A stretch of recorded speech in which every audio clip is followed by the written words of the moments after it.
नमस्कार। कक्षा 10वीं विज्ञान एनसीईआरटी अध्याय 7 नियंत्रण एवं समन्वय पाठ की समीक्षा।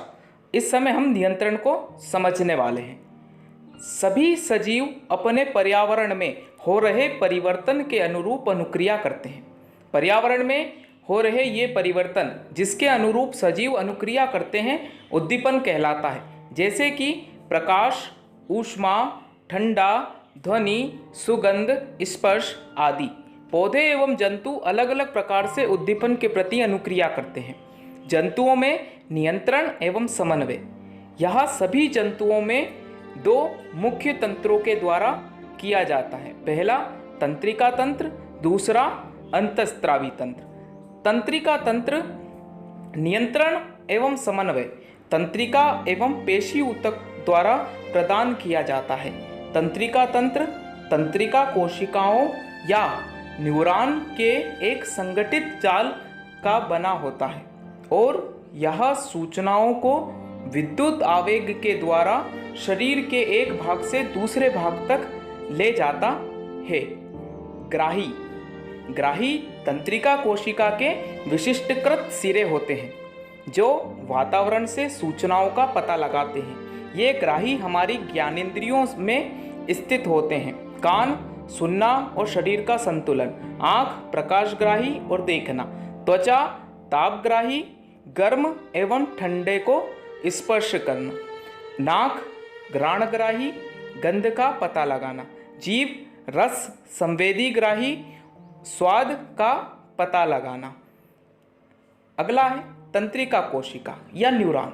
यह तंत्रिका तंत्र की संरचनात्मक एवं क्रियात्मक इकाई होती है। हम इसको चित्र के द्वारा अच्छी तरीके से समझ सकते हैं। अगला है कोशिकाएं, तंत्रिका कोशिका, न्यूरॉन के भाग। पहला होता है धूमिका। कोशिकाएं से निकलने वाली धागे जैसी संरचनाएं जो सूचना प्राप्त करती है। कोशिकाएं प्राप्त की गई सूचना विद्युत आवेग के रूप में चलती है। तंत्रिकाक्ष यह सूचना के विद्युत आवेग को कोशिकाएं से दूसरी न्यूरॉन की ध्रुमिका तक पहुंचाता है। अंतर्ग्रथन या सिनेप्स यह तंत्रिकाओं के अंतिम सिरे एवं अगली तंत्रिका कोशिका के ध्रुमिका के मध्य का रिक्त स्थान है।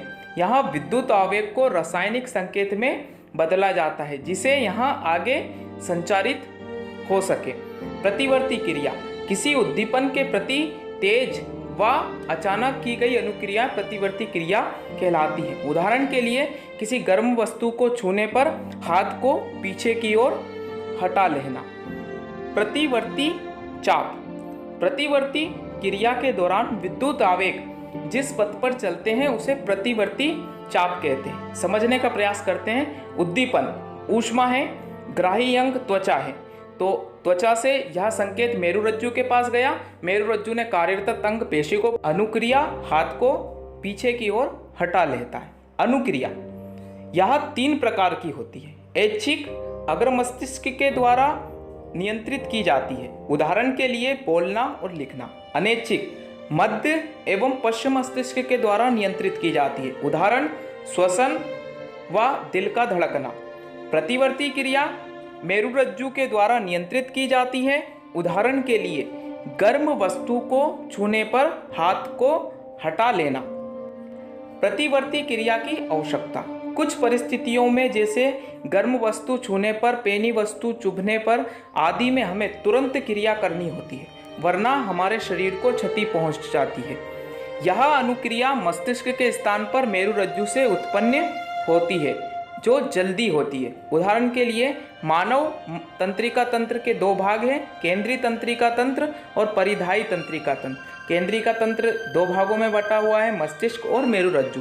परिधायी तंत्रिका तंत्र 2 भाग में बटा हुआ है, कपाल तंत्रिका जो मस्तिष्क से निकलती है और मेरु तंत्रिकाएं जो कि काय से निकलती है, मेरुरज्जु से निकलती है।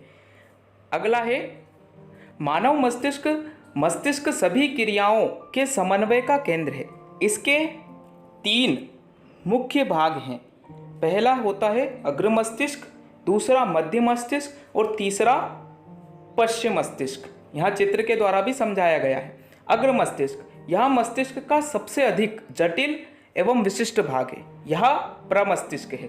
कार्य: मस्तिष्क का मुख्य सोचने वाला भाग ऐच्छिक कार्य को नियंत्रित करता है।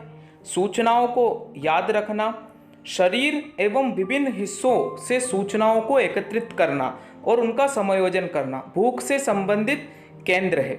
मध्य मस्तिष्क अनैच्छिक क्रियाओं को नियंत्रित करना कार्य है। पुतली के आकार में परिवर्तन। अगला एक और कार्य है सिर, गर्दन आदि की प्रतिवर्ती क्रियाएं करना। पश्चिम मस्तिष्क, इसके 3 भाग हैं।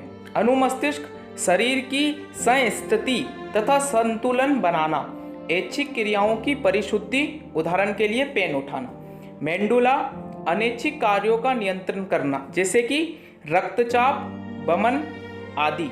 पांस अनैच्छिक क्रियाएं जैसे श्वसन का नियंत्रण करना। मस्तिष्क के चित्र के द्वारा भी हम बहुत सारी चीज़ों को समझ सकते हैं कि कैसे इसको 3 भागों में विभाजित किया गया है। मध्य मस्तिष्क, अग्र मस्तिष्क और पश्चिम मस्तिष्क, ये से 3 भाग थे इसके। मस्तिष्क एवं मेरुरज्जु की सुरक्षा। मस्तिष्क एक हड्डियों के बॉक्स में अवस्थित होता है।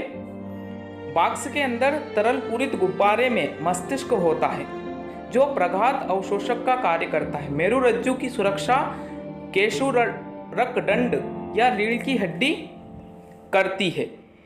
तंत्रिका ऊतक एवं पेशी ऊतक के बीच में समन्वय समझने का प्रयास करते हैं। ज्ञानेंद्रिय एक उद्दीपन जो संवेदी तंत्रिका से होते हुए केंद्रीय तंत्रिका तंत्र जो कि कार्य करता है सूचना प्राप्त और संघानित करने का, निर्णय करने का, अनुक्रिया उत्पन्न करना और प्रेरक तंत्रिका। पेशी ऊतक प्रोटीन को पुनः व्यवस्थित करता है और पेशी संकुचन तक पहुंचा देता है जहां की जगह इसकी अनुक्रिया हो जाती है। विद्युत संकेत या तंत्रिका तंत्र की सीमाएं। विद्युत संवेग केवल उन कोशिकाओं तक पहुंच सकता है जो तंत्रिका तंत्र से जुड़ी हैं। एक बार विद्युत आवेग उत्पन्न करने के बाद कोशिका नया आवेग उत्पन्न करने से पहले अपनी कार्यविधि सुचारू करने के लिए समय लेती है, अतः कोशिका लगातार आवेग उत्पन्न नहीं कर सकती। पौधों में कोई तंत्रिका तंत्र नहीं होता है। रासायनिक संचरण। विद्युत संचरण की सीमाओं को दूर करने के लिए रासायनिक संचरण का उपयोग शुरू किया गया।